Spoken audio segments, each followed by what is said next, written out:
Bien, hermanos, vamos una vez más al Evangelio de Mateo. Evangelio de Mateo, capítulo 6. Y a pesar de que en esta mañana vamos a comenzar a estudiar a partir del versículo 9, aún así vamos a leer lo que hemos estudiado ya a partir del versículo 5 para poder tener una idea global de las cosas que vamos a comenzar a ver en el día de hoy. Mateo capítulo 6, versículos 5 hasta el 15. Y cuando ores, no seas como los hipócritas, porque ellos aman el orar en pie en las sinagogas y en las esquinas de las calles, para ser vistos de los hombres. De cierto os digo que ya tienen su recompensa. Mas tú, cuando ores, entra en tu aposento y cerrada la puerta, ora a tu Padre que está en secreto, y tu Padre que ve en lo secreto, te recompensará en público. Y orando, no uséis vanas repeticiones, como los gentiles que piensan que por su palabrería serán oídos. No os hagáis pues semejantes a ellos, porque vuestro Padre sabe de qué cosas tenéis necesidad antes que vosotros le pidáis.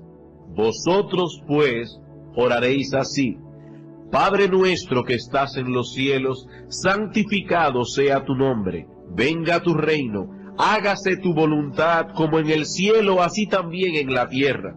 El pan nuestro de cada día, dánoslo hoy, y perdónanos nuestras deudas, como también nosotros perdonamos a nuestros deudores. Y no nos metas en tentación, mas líbranos del mal, porque tuyo es el reino y el poder y la gloria por todos los siglos. Amén. Porque si perdonáis a los hombres sus ofensas, os perdonará también a vosotros vuestro Padre Celestial. Mas si no perdonáis a los hombres sus ofensas, tampoco vuestro Padre os perdonará vuestras ofensas. En nuestra serie de sermones expositivos sobre el Sermón del Monte, hemos llegado hoy a la porción conocida como el Padre Nuestro, o como la oración del Señor. Probablemente las palabras más citadas de todo este sermón, o aún me atrevería a decir, tal vez las palabras más citadas de todas las Escrituras. Para muchas personas, el Padre Nuestro, o la oración del Señor, es una especie de llave maestra que abre las puertas de los cielos. Basta con recitar esta oración palabra por palabra, y muchas cosas extraordinarias podrían comenzar a ocurrir. Sin embargo, como hemos visto en los domingos anteriores, este concepto de la oración es condenado por el mismo Cristo en este mismo pasaje. El Señor ha advertido previamente a sus discípulos que deben cuidarse al orar de incurrir en este error propio del paganismo y propio de la ignorancia. Dice en el versículo 7, y orando no uséis vanas repeticiones como los gentiles, es decir, como los paganos, como esos pueblos que no conocen al Dios verdadero, que piensan que por su palabrería serán oídos. Los paganos, dice Cristo, piensan que serán oídos por la cantidad de palabras que pronuncian en sus oraciones, o por el uso de ciertas frases claves que deben repetir una y otra vez, como hacen los budistas con la sílaba Om, o como hacen los católicos con el rosario. Ese concepto erróneo de la oración, dijimos la semana pasada, que emana de un concepto erróneo acerca de Dios. Los paganos piensan que Dios es un ser impasible, un ser lejano, al cual debemos apelar una y otra vez, a ver si de alguna manera se apiada de nosotros y atiende a nuestras necesidades. Para ellos, los paganos, la oración es una especie de soborno, o en el peor de los casos, de un conjuro mágico,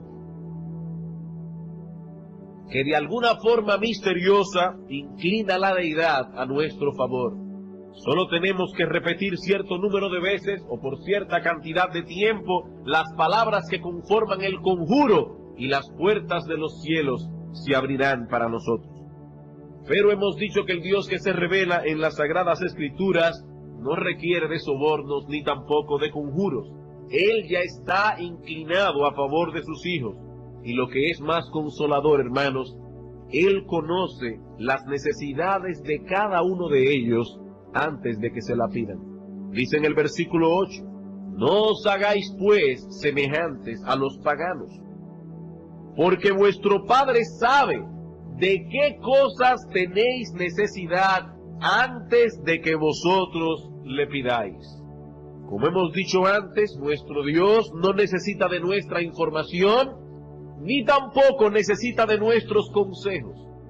Él es un Dios soberano y omnisciente, acerca del cual está escrito en el libro de Daniel, que hace según su voluntad en el ejército del cielo y en los habitantes de la tierra, y no hay quien detenga su mano y le diga, ¿qué haces? Hermanos, nuestras oraciones no cambian el decreto de Dios. Nuestras oraciones no informan a Dios nuestras necesidades. Él es un Dios soberano, inmutable, omnisciente. Ese Dios es vuestro Padre, dice Cristo a sus discípulos. Y como Padre que es, conoce todas vuestras necesidades antes de que se la pidan. Pero pastor, si eso es así, ¿para qué orar entonces? ¿Para qué orar? Un hermano me preguntó eso esta semana y pienso que otros pueden tener esa misma inquietud. ¿Para qué orar? Debemos orar porque nuestro Dios desea que tengamos comunión con Él y porque nosotros necesitamos de la oración. No es Dios quien necesita ser informado de nuestras necesidades. Somos nosotros quienes necesitamos recordar continuamente que somos débiles criaturas que dependemos enteramente de Él. Cristo dice, nuestro Padre sabe. Nosotros somos los que no siempre sabemos. Ese es el problema. Nuestro Padre sabe, pero nosotros no siempre sabemos. Es indudable, hermanos, que la oración encierra un misterio.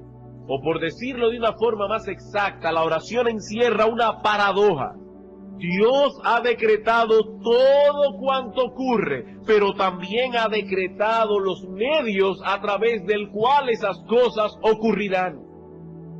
La Biblia dice que Dios ha decretado desde antes de la fundación del mundo quiénes se han de salvar y quiénes se han de perder. Pero Dios también ha decretado que todos aquellos que se han de salvar se salvarán por medio de la locura de la predicación. Si no predicamos el evangelio a los perdidos, no se salvarán. ¿Cómo creerán en aquel de quien no han oído? ¿Y cómo oirán si no hay quien les predique? Sí, es paradójico, pero ambas cosas son bíblicas.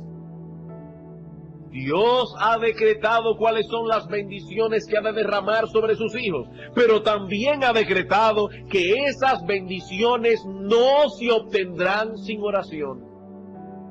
No se obtendrán sin oración. El Señor dice, pedid y se os dará, porque todo el que pide recibe. Y en otro lugar dice el Señor, todo lo que pidiereis en oración, creyendo, lo recibiréis. Y el apóstol Santiago dice, no tenéis lo que deseáis. ¿Por qué? Porque no pedís.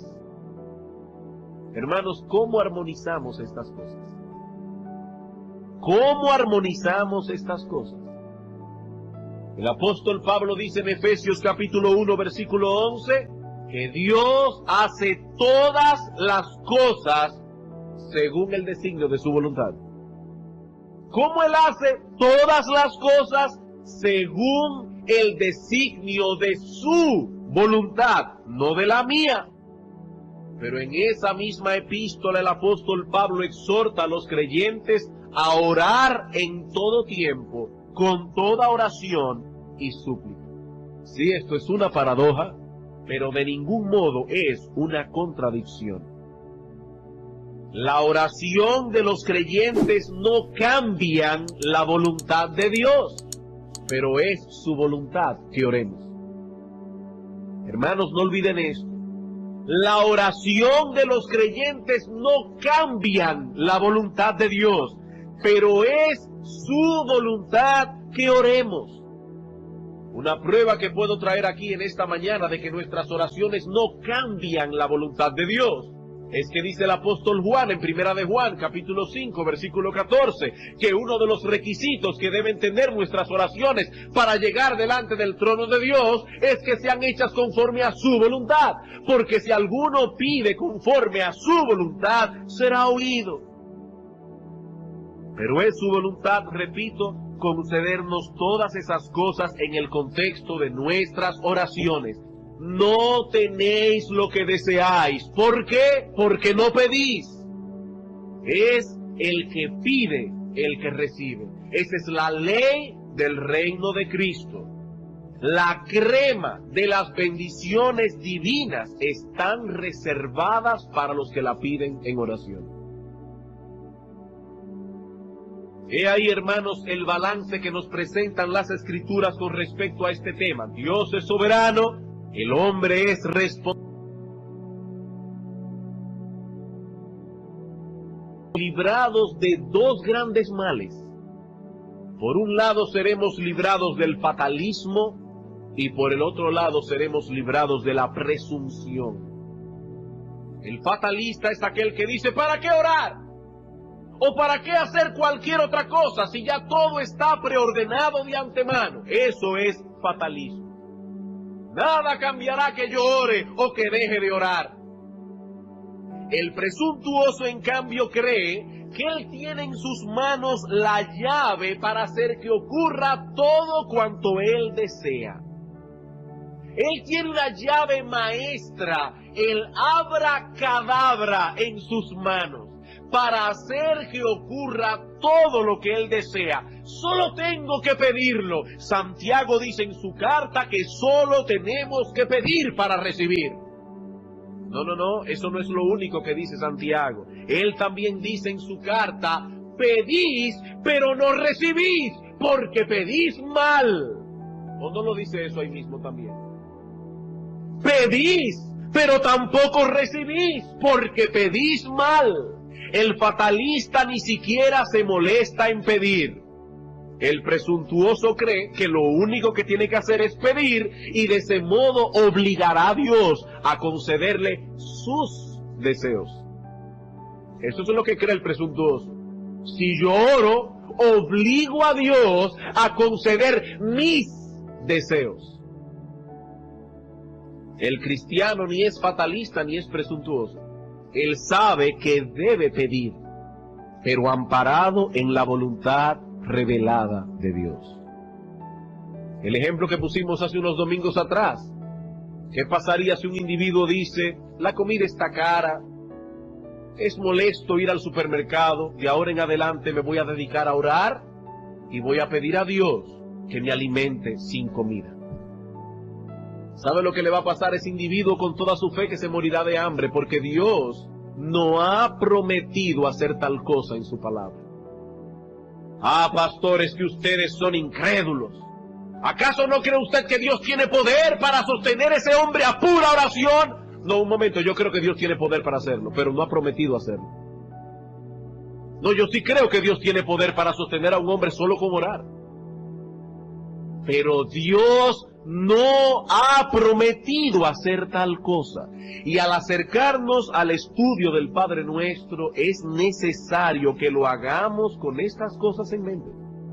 Es necesario que lo hagamos con estas cosas en mente. Si no poseemos una comprensión adecuada de la naturaleza de la oración, perderemos por completo el sentido de estas palabras que comenzaremos a estudiar a partir de hoy. Ahora bien, antes de pasar a considerar el contenido de esta oración, y debido a los muchos malos entendidos que han surgido en el estudio de la misma, permítanme establecer tres presuposiciones básicas que debemos tener en cuenta al estudiar esta porción del Sermón del Monte. Tres presuposiciones fundamentales. En primer lugar, esta oración es un bosquejo, un modelo, un patrón, un esqueleto que Cristo ha dado al creyente como guía para su vida de oración. Es evidente por el contexto que el Señor no pretendía que estas palabras fuesen repetidas una y otra vez, como parte de un ejercicio religioso. No fue para eso que Cristo nos dio el Padre Nuestro. En nuestro texto dice simplemente: vosotros pues oraréis así. Y la palabra griega que Reina Valera traduce así significa literalmente de esta manera. El texto dice literalmente: de esta manera pues vosotros oraréis. Cristo no dice aquí al orar pronuncien estas palabras. Eso no es lo que el texto dice. Aquí dice: es de esta manera que debéis orar. Al estudiar las oraciones del Señor o de los apóstoles, vemos que no se limitaron a repetir estas palabras, sino que oraron bajo el modelo de estas palabras. ¿Cuántas veces no se dice en los evangelios que Cristo se pasó noches enteras en oración? ¿Y acaso podemos suponer que Cristo se pasó noches enteras repitiendo cientos de veces: Padre nuestro que estás en los cielos, santificado sea tu nombre? No, hermanos. Y lo mismo podemos decir de los apóstoles.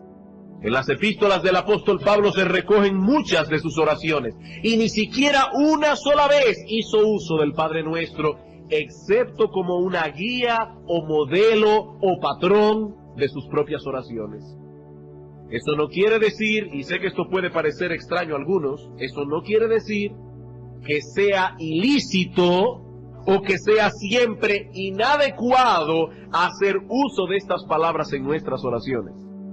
Somos tan alérgicos a todo lo que huela a catolicismo romano que podemos caer en un extremo. No, hermanos, un creyente en una forma sincera y como un reflejo fiel de las necesidades de su corazón y no como una mera repetición, puede hacer uso de las palabras contenidas en el Padre Nuestro. ¿Acaso no hacemos muchas veces uso de expresiones de los salmos y otras porciones de las Escrituras? ¿Por qué no podemos integrar en nuestras oraciones con un corazón sincero las palabras contenidas en el Padre Nuestro? Los evangélicos no siempre nos libramos de caer en el otro extremo. Pero lo importante es que tengamos en mente que esta oración fundamentalmente, esencialmente, es un modelo, es un bosquejo, es un patrón. Cristo quiere que nos guiemos a través de ese modelo. Esa es la manera como debemos orar. En segundo lugar, estas palabras fueron dadas para proveer a los creyentes los principios que deben gobernar nuestras oraciones. Estas palabras fueron dadas para proveer a los creyentes los principios que deben gobernar nuestras oraciones. Cuando venimos delante del trono de Dios en oración, no debemos dejarnos guiar por nuestro corazón. ¿Qué dice la Biblia del corazón? Que el corazón del hombre es engañoso. Y en otro lugar dice la Biblia que a veces nosotros ni siquiera sabemos qué es lo que debemos pedir, qué es lo que conviene pedir. Juan nos dice en su primera carta que debemos orar amparados en la voluntad de Dios. ¿Y saben cómo estamos seguros de que oramos amparados en la voluntad de Dios? Cuando oramos conforme a la luz del Padre Nuestro. Cuando lo hacemos a la luz del Padre Nuestro. El Señor nos está diciendo aquí cuáles son las cosas que nuestro Dios está dispuesto a concedernos cuando se la pidamos. Y en tercer lugar, nuestra tercera presuposición es que esta oración es exclusiva para los verdaderos hijos de Dios. Esta oración es exclusiva para los verdaderos hijos de Dios. Solo ellos tienen derecho a pronunciar estas palabras. Supongamos que vamos caminando por una calle y un jovencito se nos acerca y nos dice: papi, yo no he desayunado hoy, ¿podrías darme el dinero del desayuno? Hermano, ¿cómo reaccionaría usted? Bueno, seguramente lo miraría extrañado porque ese jovencito no es su hijo. Ese jovencito no es su hijo. Él no puede apelar a esa relación filial para pedirle dinero, porque esa relación filial no existe entre ustedes. Ahora, Si él se acercara diciendo, Señor, aún no he comido, ¿podría darme usted algo de comer? Bueno, eso sería otra cosa. En ese caso, él estaría apelando a nosotros como criatura, como ser humano, pero no puede apelar a nosotros como nuestro hijo sencillamente porque no lo es. Él no puede decirme papi o papá o cualquier otro término filial porque yo no soy su padre. ¿Cómo comienza esta oración? ¿Cómo comienza este modelo que Cristo nos da aquí? Padre nuestro que estás en los cielos. Comienza invocando la paternidad de Dios. Así que solo los que son hijos de Dios pueden orar así. Solo los que han recibido por medio de la fe el espíritu de su Hijo. Vamos a Gálatas capítulo 4. Gálatas capítulo 4. Versículo 4. Pero cuando vino el cumplimiento del tiempo, Dios envió a su Hijo, nacido de mujer y nacido bajo la ley, para que redimiese a los que estaban bajo la ley, a fin de que recibiésemos la adopción de hijos. Y por cuanto sois hijos, Dios envió a vuestros corazones el espíritu de su Hijo, el cual clama, Abba, Padre. Aquel que no ha sido adoptado en la familia de Dios, no tiene en él el espíritu del Hijo de Dios. Y si no tiene en él el espíritu de Jesucristo, tampoco tiene derecho a decir, Padre nuestro que estás en los cielos. De hecho, hermanos, a medida que vayamos estudiando este modelo o bosquejo de oración, nos daremos cuenta que las cosas que están allí solo puede pedirle a un creyente. Padre nuestro que estás en los cielos, mi deseo es que tu nombre sea santificado. ¿Qué impío desea eso?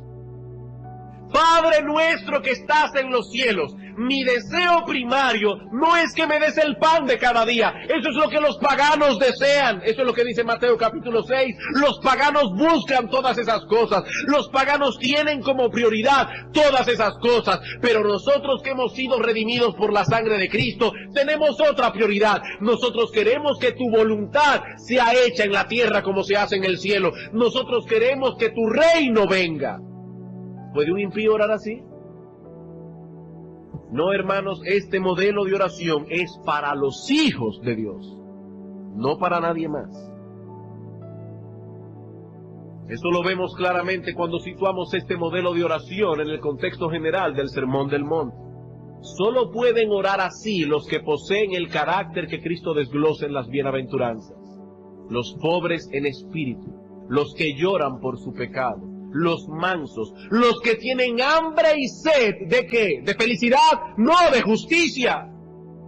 Por eso piden que la voluntad de Dios sea hecha en la tierra como se hace en el cielo. Por eso pide, oh Dios, venga tu reino. ¿Por qué? Porque ellos tienen hambre y sed de justicia. Solo un hombre que es pobre en espíritu, que llora por su pecado, que es manso, que tiene hambre y sed de la justicia de Dios, puede pedir las cosas que aparecen en el Padre Nuestro. He ahí las tres presuposiciones fundamentales en las cuales vamos ahora a construir nuestro edificio. En el tiempo que nos resta, en esta mañana, enfocaremos nuestra atención en las primeras palabras de esta oración modelo. Padre nuestro que estás en los cielos. Estas palabras de esta oración modelo constituyen lo que podríamos llamar la invocación de la oración. E inmediatamente después de la invocación vienen 6 peticiones específicas. Las primeras 3 concernientes al reino de Dios. Santificado sea tu nombre, venga tu reino, hágase tu voluntad. Las otras 3 peticiones concernientes a nuestras necesidades. Danos el pan de cada día, perdona nuestros pecados, líbranos del mal. Así que las primeras 3 peticiones son concernientes al reino de Dios y al programa de Dios en el mundo. Las otras 3 peticiones enfocan nuestras necesidades como criaturas pecadoras.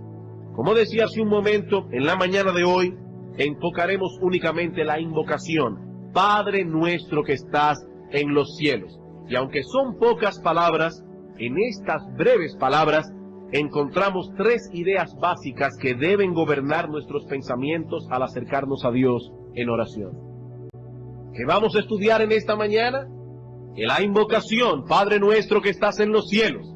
Y estamos diciendo que en esas palabras, sin salirnos de allí, hay tres ideas básicas que deben gobernar nuestros pensamientos cada vez que nos acercamos a Dios en nuestras oraciones privadas. ¿Cuáles son estos pensamientos, estas ideas? En primer lugar, por supuesto, la paternidad de Dios. La paternidad de Dios. Él es nuestro Padre. Cuando se acerquen a Dios en oración, lo primero que deben hacer, dice el Señor, es recordar quién es Él y cuál es vuestra relación con Él. No se apresuren a entrar en su presencia en una forma ligera e irreflexiva. Deténganse y piensen, ¿a quién me estoy dirigiendo en oración? ¿Cuál es la relación que yo tengo con Él? Él es, dice Cristo, vuestro Padre que está en los cielos. El Dios Todopoderoso, Creador y sustentador de todo el universo, nos ha adoptado como su familia. No porque haya visto nada bueno en nosotros, sino únicamente en virtud de su gracia, de la cual hemos venido a ser partícipes por medio de la fe. Juan capítulo 1, versículo 12 y 13. Juan capítulo 1, versículo 12 y 13. Mas a todos los que le recibieron, a los que creen en su nombre, les dio potestad de ser hechos hijos de Dios, los cuales no son engendrados de sangre, ni de voluntad de carne, ni de voluntad de varón, sino de Dios. Este texto de entrada rebate una idea muy común en nuestro tiempo. Todos somos hijos de Dios.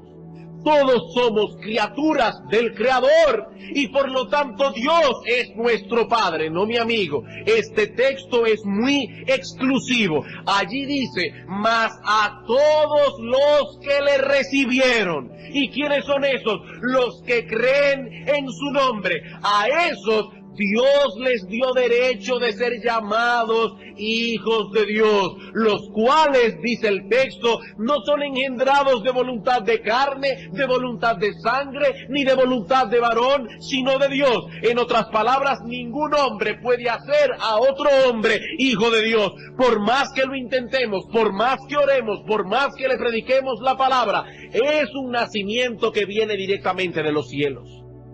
Por eso dice el Señor Jesucristo a Nicodemo, en Juan capítulo 3, Nicodemo, el que no nace de nuevo.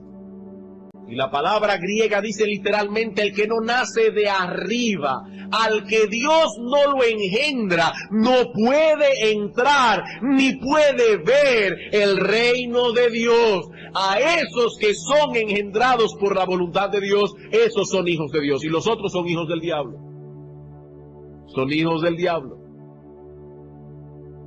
Gálatas capítulo 3, versículo 24.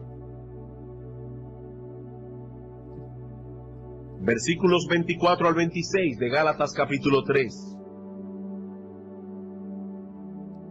De manera que la ley ha sido nuestro ayo para llevarnos a Cristo, a fin de que fuésemos justificados por la fe.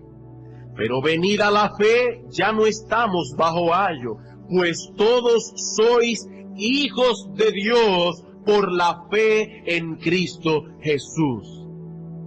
¿Está de alguna manera cualificado la palabra todos? Sí está cualificada allí. No se refiere a todos y cada uno de los seres que pueblan este planeta. Está diciendo a aquellos que han sido justificados por la fe. Porque por la fe todos sois hijos de Dios. Efesios capítulo 1, versículo 3. Bendito sea el Dios y Padre de nuestro Señor Jesucristo, quien nos bendijo con toda bendición espiritual en los lugares celestiales en Cristo, según nos escogió en Él antes de la fundación del mundo, para que fuésemos santos y sin mancha delante de Él, en amor habiéndonos predestinado para ser adoptados hijos suyos por medio de Jesucristo, según el puro afecto de su voluntad. Es por medio de Cristo, por medio de la fe en Él, que somos adoptados en la familia de Dios. Solo participa de ese privilegio todo aquel que viene a Cristo en arrepentimiento y fe. Hermanos, todo cuanto hizo Cristo en la cruz del Calvario fue con este propósito en mente: eliminar todos los obstáculos que había para que Dios nos adoptara. Dios nos escogió desde antes de la fundación del mundo, pero Él no puede adoptar seres depravados en su familia. Tenía que redimirnos primero, limpiarnos de nuestros pecados y pagar la deuda que habíamos contraído contra Él. Y ahora que esos obstáculos han sido eliminados en la cruz de Cristo, ahora nosotros somos sus hijos y podemos acercarnos a Él en oración, en ese espíritu de confianza filial. Él es nuestro Padre. Y todo lo que se espera de un padre en relación con sus hijos, Dios lo hace por nosotros. Solo que en una relación infinitamente mayor. Él provee para las necesidades de sus hijos. Él los guarda del mal. Él los disciplina. Él los exhorta. Él los instruye. Siempre en su momento apropiado y en la medida apropiada. Dios nunca se excede, Dios nunca queda corto. ¿Y qué es lo que está diciendo Cristo en el Sermón del Monte? Que esa verdad encerrada en la idea de la paternidad de Dios debe gobernar nuestros pensamientos cuando nos acercamos a Dios en oración. Eso debe gobernar nuestros pensamientos. No es a una deidad lejana e impasible a la que dirigimos nuestro clamor, a la cual tenemos que repetir una y otra vez nuestras peticiones, como aquellos profetas falsos de Baal, desde la mañana hasta el mediodía. Baal, respóndenos, a ver si ese Dios lejano e impasible e inmisericorde nos escucha, o a ver si logramos inclinar su corazón a nuestro favor. Él es vuestro Padre, un Padre que se compadece de sus hijos, como dice el salmista en el Salmo 103, porque Él conoce nuestra condición. Un Padre que nunca es tomado por sorpresa por nuestras necesidades, ni tampoco por nuestros pecados, que bajo ninguna circunstancia dejará de tener misericordia de sus hijos, porque Él nos lleva consigo y nos tiene guardados en un lugar muy especial. ¿Saben dónde Dios nos tiene guardados? Escondidos en el mismo Cristo. Nuestra vida, dice Pablo en Colosenses 3, está escondida con Cristo en Dios. Hermanos, ¿saben cuál es el lugar que ocupamos en el corazón de Dios?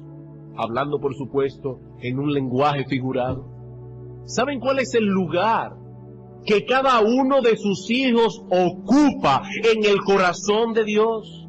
El mismo lugar que ocupa su Hijo Jesucristo, porque nosotros estamos en Él y Él en Dios. Hay momentos, y yo sé que todos los hijos de Dios que están aquí han experimentado esto, a menos que se haya convertido hace un segundo. Pero hay momentos en que Dios disciplina a sus hijos. Y muchas veces en esos momentos nos sentimos desamparados, como si Dios nos hubiese desechado. De hecho, hay un himno que no está tan bien traducido al español y da una idea que no es teológicamente correcta. Es un himno muy bonito y aquí se canta. Pero dice: la tempestad jamás podrá su dulce paz de mí ocultar. Hermanos, eso no es cierto.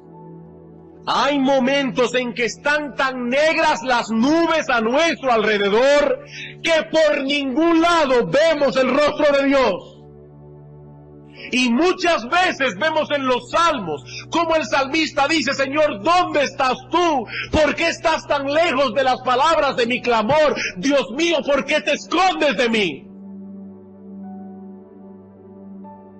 No, hay momentos en que nosotros no vemos a Dios y nos sentimos como si Dios nos hubiese desechado.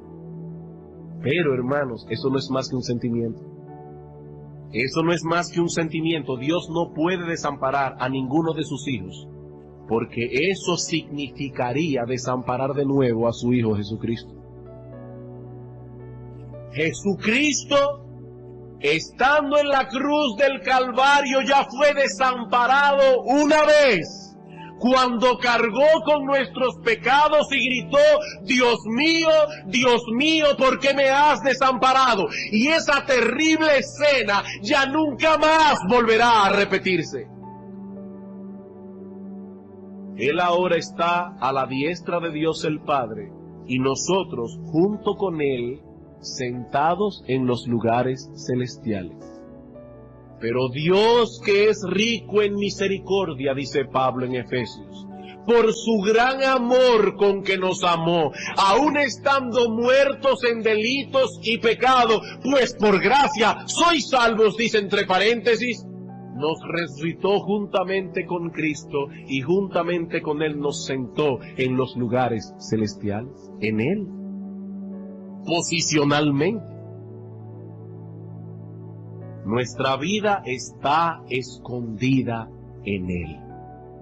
Hermanos, es importante que asimilemos esta verdad. Es importante para nuestra sanidad emocional, para nuestra sanidad espiritual, aún para nuestra sanidad mental. Es importante que asimilemos esta enseñanza. Somos hijos de Dios en virtud de la relación que tenemos con su Hijo.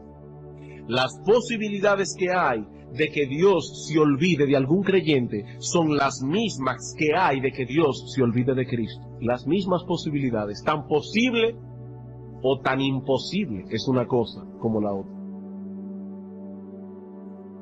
En Isaías 49:15 pregunta Dios a su pueblo: ¿se olvidará la mujer de lo que dio a luz para dejar de compadecerse del hijo de su vientre? Dice Dios: no. Pero ¿acaso aún ella olvidare? Yo nunca me olvidaré de ti. Aún puede haber una mujer que se olvide del fruto de su vientre. Yo nunca me olvidaré de ti. Los mismos dolores por los que pasa una mujer en el parto sirven como vínculo entre la madre y su hijo. Luego de todo lo que esa mujer sufrió, hay un vínculo muy fuerte entre ella y su criatura. Y hermanos, yo no quisiera ser irreverente con lo que voy a decir ahora, pero ¿saben cuáles fueron los dolores de parto de Dios? Los que Cristo sufrió en la cruz del Calvario. Dios te engendró de nuevo, te engendró del cielo, y sus dolores de parto fueron los dolores que Cristo sufrió en la cruz del Calvario. Dice Isaías: nosotros somos el fruto de la aflicción del alma de Cristo. ¿Se olvidará la mujer de lo que dio a luz? Aunque ella olvidare, yo nunca me olvidaré de ti. Hermanos, cada vez que vayamos a entrar en la presencia de Dios en nuestras oraciones privadas, no debemos hacerlo irreflexivamente. Debemos detenernos y pensar: ¿delante de quién vengo a presentar mis peticiones, mis acciones de gracias, mis confesiones de pecado, mis sufrimientos, mis angustias, mis dolores? Dice Cristo: cuando vengas a orar, no comiences a pedir. Comienza diciendo: Padre nuestro que estás en los cielos. Detente a pensar. Detente a pensar. Reflexiona. ¿Delante de quién estás? Delante de tu Padre. Mateo capítulo 7. Versículo 7. Pedid y se os dará, buscad y hallaréis, llamad y se os abrirá, porque todo aquel que pide recibe, y el que busca halla, y al que llama se le abrirá. ¿Qué hombre hay de vosotros que si su hijo le pide pan le dará una piedra, o si le pide un pescado le dará una serpiente? Pues si vosotros, siendo malos, sabéis dar buenas dádivas a vuestros hijos, cuánto más vuestro Padre que está en los cielos dará buenas cosas a los que le pidan.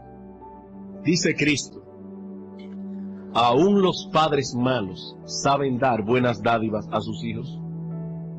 ¿Cuánto más vuestro Padre que está en los cielos dará buenas cosas a los que la pidan? Hermanos, nuestro Padre Celestial es infinitamente distinto a nuestros padres terrenales. ¿Saben que muchos creyentes conforman diversos problemas en su relación con Dios porque no entienden eso? Porque ellos proyectan la figura de sus padres terrenales y se imaginan que Dios es como ellos, solo que infinitamente mayor. Si sus padres eran implacables, a estos creyentes se les dificulta experimentar el perdón de Dios. Ellos imaginan a su padre o a su madre solo que infinitamente mayor. Si eran impacientes e intolerantes, ellos se imaginan a Dios sentado en un tribunal inquisitivo, listo para aplastar y pulverizar al primero que ose violar sus mandamientos. Otros, por el contrario, tienen problemas para concebir a Dios juzgando y castigando el pecado, porque sus padres nunca lo disciplinaron. Pero nuestro Dios no se encuentra ni en un extremo ni en el otro. Ni en un extremo ni en el otro. Él sabe dar a sus hijos en la medida apropiada para cada cosa. Nunca se excederá, nunca quedará corto. ¿Qué dice Hebreos capítulo 12? Hijo mío, no desmayes cuando eres reprendido por Dios, porque Dios al que ama disciplina y azota a todo el que recibe por hijo. Él no es un padre implacable, Él no es un padre irresponsable. ¿Cuál es la imagen de paternidad que debemos tener en mente al acercarnos a Dios en oración? La que Él mismo nos ha revelado en su bendita palabra. No debemos venir irreflexivamente delante de Él, debemos detenernos y pensar. Filipenses capítulo 4. Filipenses capítulo 4, versículo 6. ¿Qué debe hacer un creyente cuando se encuentra en ansiedad? Dice la Biblia, por nada estéis afanosos. Bueno, pastores, que si usted supiera lo que yo estoy pasando. Yo no sé lo que te estás pasando, pero la Biblia dice, por nada estéis afanosos. ¿Qué incluye eso? Todo. Por nada estéis afanosos. Si no, he aquí lo que deben hacer. Sean conocidas vuestras peticiones delante de Dios. Hermano, dice la Biblia, echa tu ansiedad sobre Él. Él tiene cuidado de nosotros. Ah, pastor, es que yo he orado, y he orado, y he orado, y sigo ansioso. Es que quizás no has orado bien. Dice el texto, sean conocidas vuestras peticiones delante de Dios, primero en toda oración. Luego viene el ruego y entonces viene la acción de gracias. Lo mismo que está diciendo el Señor en el Sermón del Monte. Cuando vengas delante de Dios en oración, detente y reflexiona. Piensa por un momento delante de quién estás. Dice Pablo aquí, presenta tus peticiones delante de Dios, pero no comiences por las peticiones. Comienza con oración. ¿Y qué significa eso? La palabra oración que aparece aquí, otras veces hemos dicho esto, habla primariamente de ese tipo de oración que enfoca a la persona de Dios. ¿Quién es Él? ¿delante de quién vengo yo a derramar mi alma en esta mañana? ¿Delante de Él, delante de quién vengo yo a derramar y a traer mis peticiones? Delante de un Dios todopoderoso, inmutable, soberano, creador de los cielos y de la tierra, omnisciente, sabio, bueno, que nos ama con un amor infinito, con un amor eterno, que nunca nos amará más de lo que nos ama ahora, ni nos amará menos, porque su amor es inmutable, porque su amor no depende de mis obras, porque su amor depende de lo que Jesucristo hizo en la cruz del Calvario. Delante de ese Dios es que yo vengo a orar y a traer mis peticiones. Detente a pensar, reflexiona, no vengas en ansiedad delante de su presencia. Con toda oración y entonces el ruego. Y al final, con acciones de gracias. ¿Y qué va a suceder? Algo misterioso. Todos tus problemas se solucionarán. Si tu esposo es cruel, dejará de ser cruel. Si tus hijos son inconversos, se convertirán. Si tienes problemas económicos, el dinero comenzará a salir de la cartera, que tú no vas a saber qué hacer con él. ¿Es eso lo que dice Pablo? No, no es eso lo que dice Pablo. Pablo dice, ven delante de Dios con toda oración, ruego y acción de gracias. Y quizás el problema no se resolverá, tal vez se pondrá peor, pero la paz de Dios, que sobrepasa todo entendimiento, guardará vuestros corazones y vuestros pensamientos en Cristo Jesús.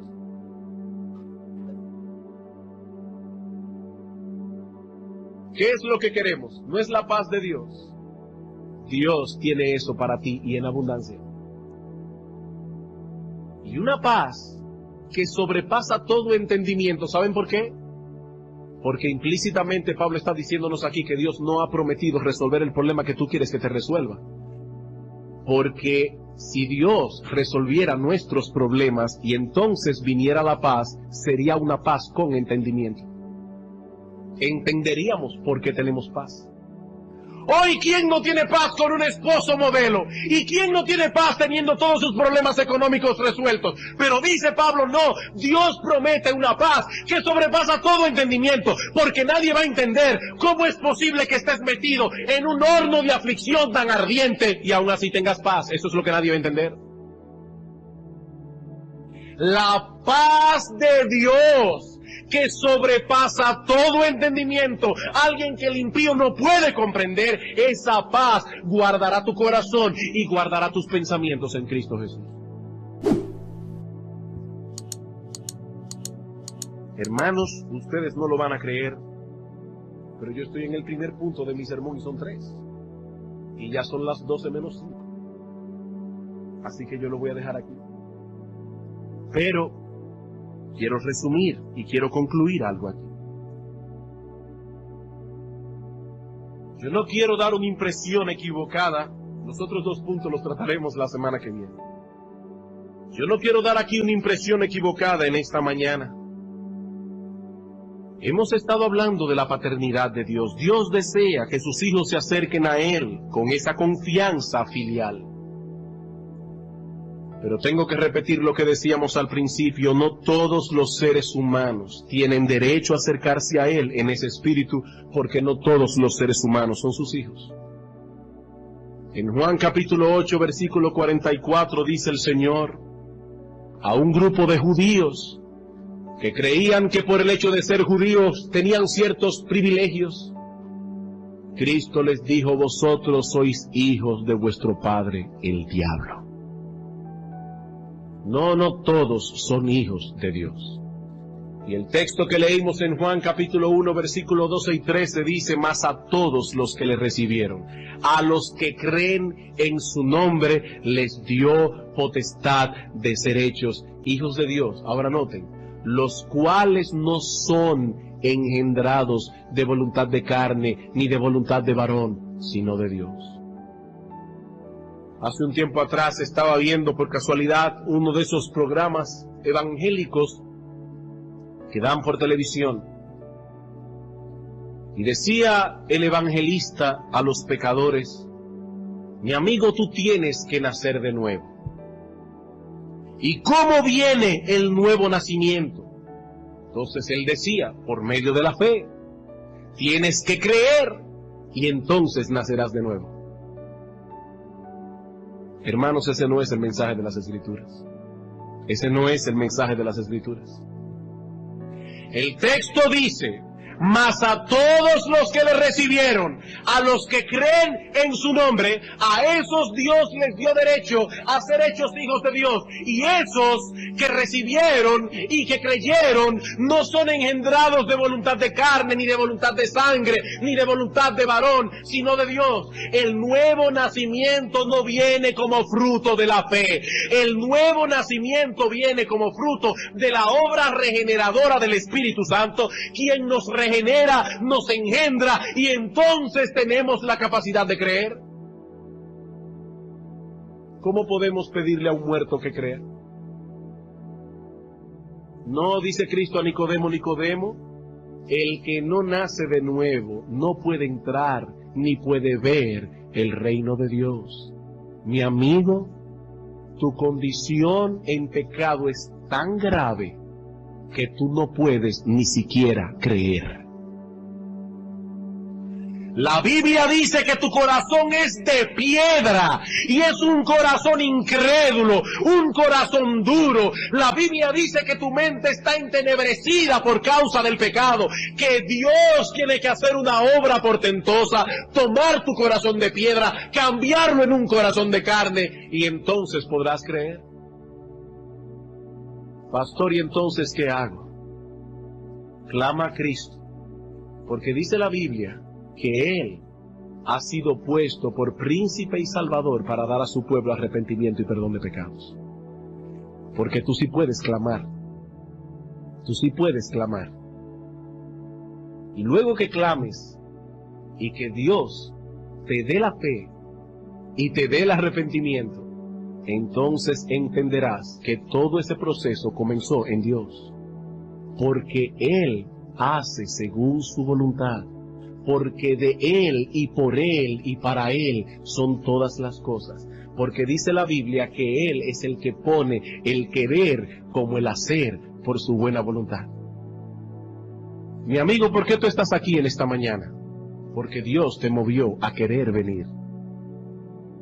Y si estás sentado allí sintiendo la ponzoña de tu pecado y entiendes que necesitas el arrepentimiento y el perdón, eso no surgió de tu propio corazón, es Dios quien está poniendo esa sed en tu alma. La salvación es de Jehová.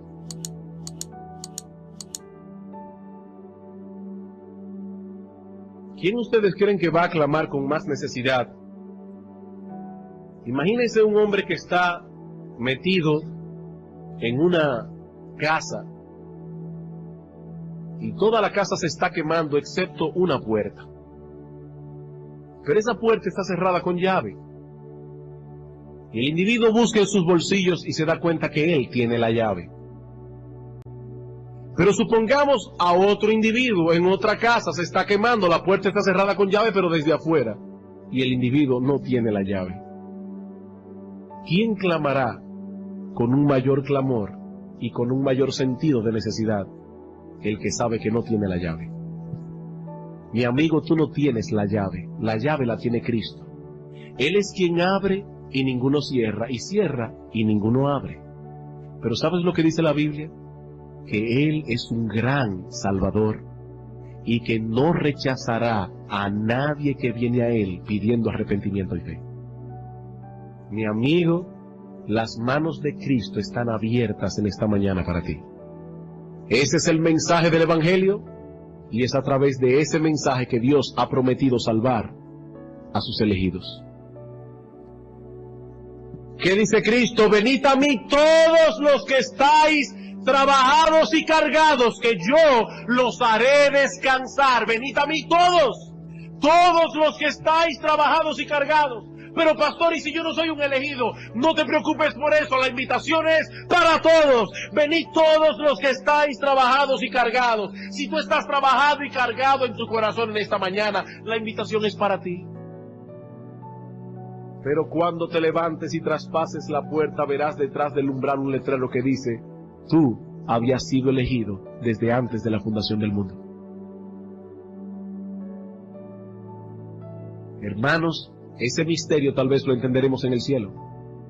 Pero mientras tanto, seguiremos llamando a los pecadores al arrepentimiento, porque dice la Biblia que Dios manda a todos los hombres en todo lugar que se arrepientan.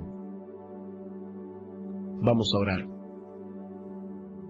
Amante Padre que estás en el reino de los cielos, Padre nuestro, en virtud del pacto que hiciste con tu Hijo allá en la eternidad, oh Señor, gracias por habernos incluido en ese pacto. Gracias, oh Señor, por habernos llamado al arrepentimiento, por haber pagado el precio de nuestra redención. Ahora te pedimos que tú abras nuestro corazón para que podamos atesorar estas verdades referentes a tu paternidad. Oh Señor, en medio de las aflicciones de esta vida presente, en medio de las pruebas y dificultades que vienen sobre nosotros, ayúdanos a recordar que tú eres nuestro Padre. Ayúdanos, oh Señor, para que podamos traer nuestras cargas y ansiedades delante de ti, sabiendo que tú tienes cuidado de nosotros. Bendícenos, oh Dios nuestro, consuela el corazón de muchos hermanos de nuestra iglesia que por diversas razones están en esta mañana en aflicción. Oh Dios, háblales a sus corazones, porque hay cosas que yo no puedo hacer como predicador, solo tu Espíritu Santo puede hacerlas. Que tu Santo Espíritu aplique esta palabra a los corazones de ellos, y esto pueda ser como un bálsamo para ellos. Bendícenos, oh Dios, y tráenos esta tarde con un espíritu preparado para recordar la sangre que nuestro Señor Jesucristo derramó, para que hoy nosotros pudiésemos decir: Padre nuestro que estás en los cielos. En Él te pedimos estas cosas. Amén.